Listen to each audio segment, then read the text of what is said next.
Welcome to the deep dive. Okay, I want you to stop worrying about your diet for just like 30 seconds. All right. Forget the bread, forget the sugar, definitely forget that bottle of wine you hid behind the fancy olive oil. Uh-huh. I've got a much sneakier, maybe slightly sarcastic question for you. What if the real reason your liver's, struggling? Mm-hmm. Your hormones are basically screaming bloody murder, and those favorite genes are staging a silent protest. What if it isn't something you ate? Okay. Where are you going with this? What if it's something you stored your food in? Or, I don't know, something your neighbor sprayed on their perfect lawn? It sounds kind of like a B-movie plot, doesn't it? A little bit. But honestly, based on what we've been looking into today, the reality of this environmental toxicity stuff, it's actually pretty shocking. Right. Most of us, we spend so much mental energy worrying about, the usual suspects, alcohol, sugar. Yeah, the vices. Exactly. But those things, they almost pale in comparison to the constant daily chemical exposure we're facing. We're talking plastics, pesticides, those forever chemicals everyone's hearing about. Forever chemicals. Sounds ominous. It is. And this stuff is hitting your liver relentlessly, day in, day out. And it's frankly way more destructive than people realize. Okay, so our mission today then is to cut through all that noise and introduce you, the listener, to the ultimate health saboteurs. Let's call them estrogen imposters. Estrogen imposters, I like it. Yeah, these are toxins that are literally everywhere. They sneak into your system, they mimic a really crucial hormone, and they just cause chaos, especially, it seems, in the liver. That's right. So we're going to map out exactly how they hijack your body and, crucially, show you the maybe surprisingly simple dietary way you can actually fight back against this chemical invasion. Yeah, there is a way. Okay, let's unpack this imposter idea because it sounds like a brilliant but also terrible scam. Uh-huh. The technical term, for those who like the jargon, is xenoestrogens. Right, correct. Xenoestrogens. So think of it like this. The estrogen receptor on your cells, it's like a super specific, complex safe lock. Mm-hmm. Highly specific. And your body's natural estrogen is the official key. Fits perfectly, turns the lock, does its job for, necessary function. Exactly. It's the designated key. Now, these xenoestrogens, they're like cheap, toxic skeleton keys. Gelatin keys. They're chemicals made in labs, basically. They don't belong in our biology at all. They're not a perfect fit for that lock. Right. But they're close enough that they can kind of jam themselves in and force it to turn. Oh, wow. And that activates the estrogen effect in cells that were never supposed to get that signal, or at least not nearly that much of it. And the scary part is these toxic keys aren't hiding in some, far-off radioactive waste dump. They're everywhere. That is the absolute core of the problem. The research points to culprits like, basically every kind of pesticide, insecticide, herbicide, fungicide used in modern farming. That's grease. Then there's plastics. Your water bottle, your food container storage tubs. Ugh. The leftovers container? Yep. And those super stable forever chemicals, PFAS, they're in everything from raincoats to nonstick pans. It's wild. So avoiding them is? Almost impossible.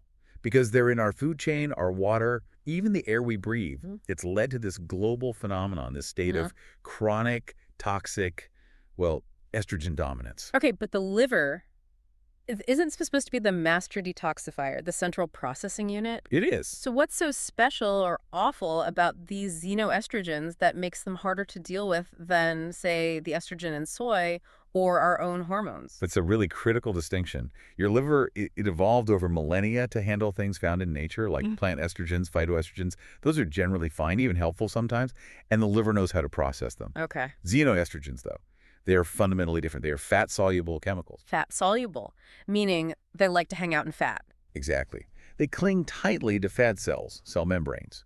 Now, the liver's detox process is basically a two-step dance. Phase 1 modifies the chemical. Phase 2 links it to something else to make it water-soluble. So you can pee it out? Precisely. So you can excrete it. But when these super fat-loving xenoestrogens hit the liver, they trigger those estrogen receptors in the liver itself. Ah. And that has a really bad consequence. It severely cuts down bile production. Bile. Isn't that for digesting fat? It is, but it's also the main transport truck for carrying those processed, now water-soluble toxins out of the liver and into the gut for elimination. So less bile means? Less bile means those fat-soluble chemicals, even if the liver manages phase 1, they never really get packaged up and shipped out properly in phase 2. They don't become water-soluble. Oh, they get stuck. They get stuck. they stay in the body, they get reabsorbed, recycled, leading to inflammation, fatty liver disease, even potentially cirrhosis down the line. We're essentially asking a liver designed for biological threats to process, like dissolved plastic wrap. And it's just getting bogged down. Okay, so the liver's bogged down. These toxic imposters are stuck on repeat, getting recycled.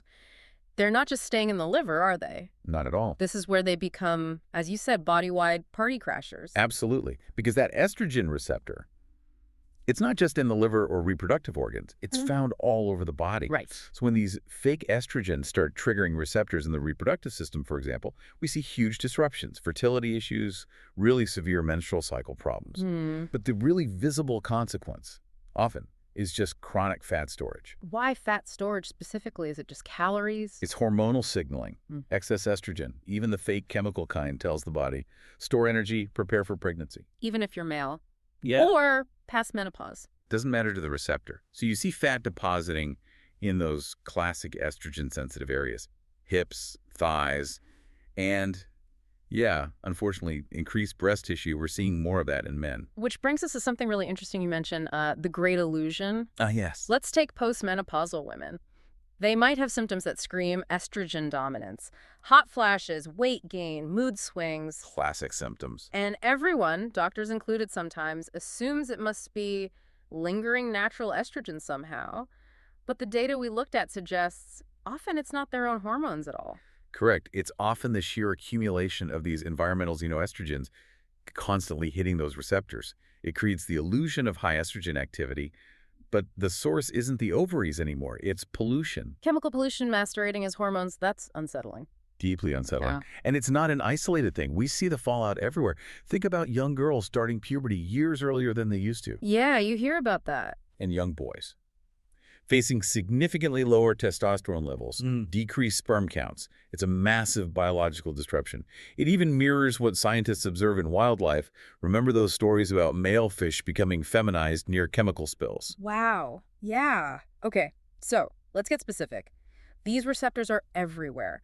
Where else are these imposters causing trouble day to day? I think you mentioned skin. That just seems unfair. It is totally unfair. But yes, skin cells have estrogen receptors too. So overactivation by these xenoestrogens directly leads to more inflammation, more persistent acne for some Get people. more reasons for spots. And then there's the thyroid. Chemicals in plastics, pesticides, they can directly interfere with thyroid hormone receptors. Wow. They can either block them or just disrupt the signaling. Either way, it creates that classic scenario that often results in hypothyroidism. You feel sluggish, you gain weight easily, your metabolism just tanks. Okay. That explains a lot for some people, maybe. It could be a contributing factor, absolutely. And of course, the tests and cells are loaded with estrogen receptors. Right, you mentioned that. That's the direct hit. That's a key mechanism behind the lower testosterone and sperm counts we're seeing. It's a full-on systemic assault. And it's coming from things as mundane as the lining of your canned soup, or maybe even your vinyl flooring. Okay. Wow. That's the bad news, laid out pretty starkly. We are basically swimming in plastic estrogen. It can feel that way. But the good news, as you said, is the liver was designed for detox. But let's be real. If these chemicals are literally everywhere, does trying to detoxify feel a bit like, mopping the floor while the tap's still running full blast? That's the perfect analogy. And it's the critical, skeptical question, right? Can simple diet changes really overpower a lifetime of this constant environmental bombardment? Yeah, can it? And the answer, based on the biological mechanisms, is yes, but only if you actively, strategically support the liver's detox pathways. Okay. Remember, these toxins are fat-soluble. The liver needs specific tools, specific nutrients to chemically restructure them, grab onto them, and turn them into water-soluble compounds that can finally be kicked out of the body. Gotcha. So this is where we bring in the cavalry, the detox rescue squad. Exactly. Time for the rescue squad. What specific foods or nutrients are actually powerful enough to tackle, industrial chemical residue? Sounds like a tall order. It does, but nature has provided. The undisputed champions here are the cruciferous vegetables. Ah, the brassicas, broccoli, kale. Yep. Kale, broccoli, Brussels sprouts, arugula, radishes, cauliflower, the whole family. These aren't just healthy greens. In this context, they're chemically medicinal. Medicinal how? They contain these amazing sulfur-containing compounds Glucosinolates are the base. These directly ramp up the specific enzymes the liver needs for both phase 1 and, crucially, phase 2 detoxification, the part that makes toxins water-soluble. They essentially help detoxify these estrogen-mimicking poisons. Okay, so that's mechanism 1, direct detox help. What else do they do? Mechanism 2 is about hormonal protection. They help increase something called sex hormone-binding globulin, or SHBG. SHBG sounds important. Very. Think of SHBG as like a hormonal police officer or a security guard in your bloodstream. Its job is to find free-floating estrogen and testosterone and bind it up, keeping it inactive. This is really important for preventing excess estrogen activity, which is linked to certain cancers.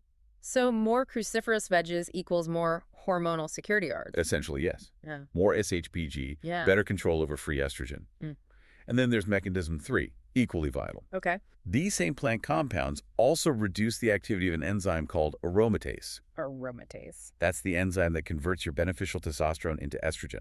By reducing its activity, you help maintain a healthier testosterone to estrogen balance, pushing back against that environmental estrogen overload. Wow. Okay, these veggies are doing some serious heavy lifting then. They really are. But Yeah.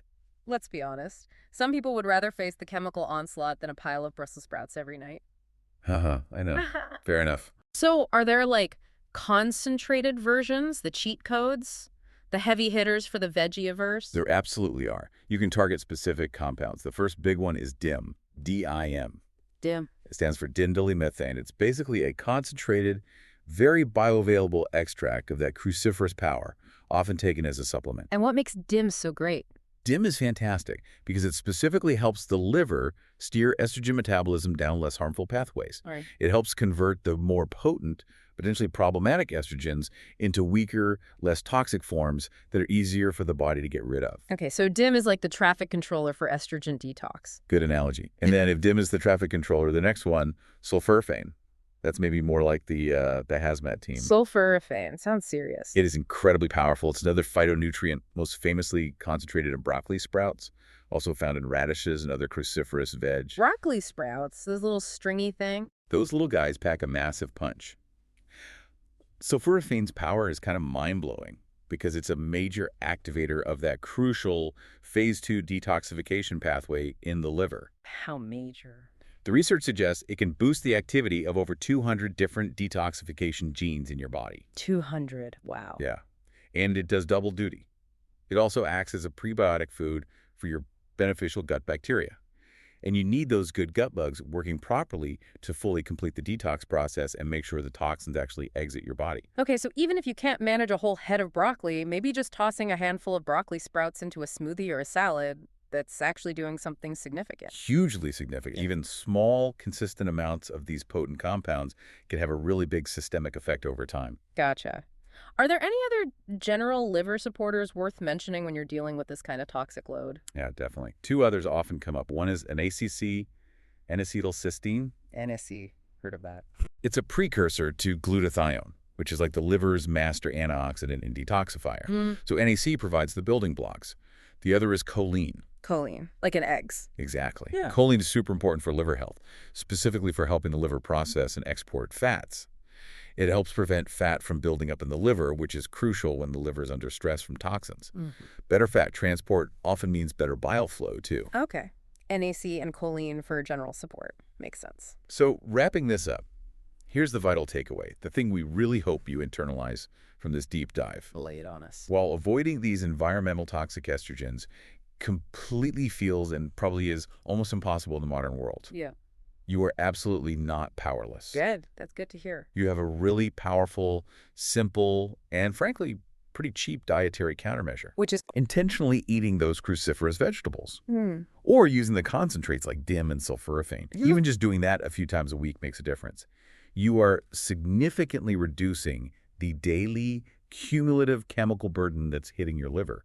You're essentially waging a direct fight against chemical pollution right there on your dinner plate. So we learned today that we're kind of dealing with plastic estrogen, Pretty much. trying to turn us all into very moody, chemically imbalanced, maybe slightly large-hipped humans or fish. Let's hope not fish. Let's hope not. But knowing that the antidote, or at least a powerful mitigator, is available, it's affordable, and surprisingly potent, what's the one small change you listening might make this week? What step will you take to finally hire your internal detox plumber? And tell that plastic skeleton key to get the heck out of your lock.